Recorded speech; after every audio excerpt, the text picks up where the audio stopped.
Don't panic, everybody.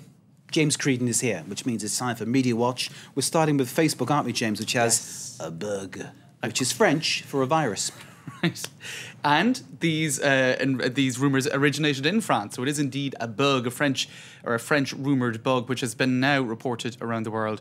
And the bug that is claiming to have appeared is your private messages are published on your Facebook feed. So this is messages you would have sent in private to somebody, as you do when you email them, that are now, according to some, published on their wall, going back to about 2009. So that's obviously a little bit embarrassing, because if they were private messages, they were probably private for a reason, or you might have put them on your wall, you know. So this has created a lot of scandal. Facebook are denying the story. They're saying this is confusion over the new timeline feature, which indeed does make older messages more accessible to users nowadays. The timeline basically allows you to scroll back down through messages, public messages on people's walls, as we're using Facebook lingo here, going back to 2009, 2008. But this is something else that's being reported. Let me show you online, right? Because Numerama claim to have captured got a screen grab of a message that Mark Zuckerberg apparently sent to a guy called Dave Morin, right? He's the founder of Path, which is a company. And this is a private message that apparently has appeared, going back to 2009, on his wall. You've got people on the website TechCrunch saying that they can see messages. I checked a couple of friends' profiles and mine, says this commentator here.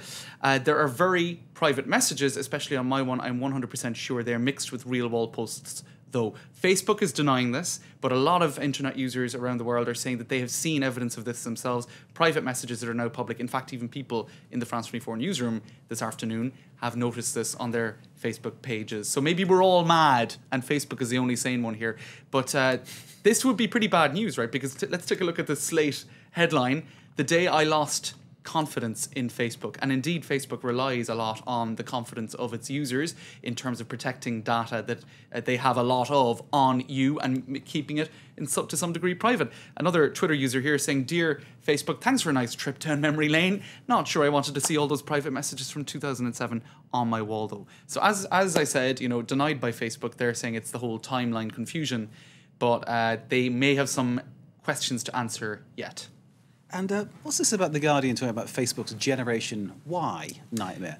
Right, now that was an article I saw earlier today. Let's take a look at this Facebook's Generation Y nightmare. What they've done is they took an imaginary person called Tina Porter, who is from New Mexico, etc. And she's 18 and she's a Facebook user and pretty prudent about Facebook. Her parents have warned her teachers have warned her, don't put up all your private details, etc. They fast forward in this article to 2020. She's applying for a job at a law firm, and the law firm acquired the services of a company called Narrative Data Incorporated. Now, Narrative Data Incorporated, what they do is data mining. So they've accumulated all sorts of information from people's Facebook profiles, from LinkedIn, etc., using, I suppose, and then they get linguists, mathematicians, statisticians, psychologists to analyze it using algorithms and all sorts of stuff. This is the future. This is 8 years down the line, right? So they imagine the scenario where the HR person is in the room. They're looking at a stack of CVs that have been gleaned by so basically they narrative can snoop data. on you. They can snoop on you thanks to Facebook.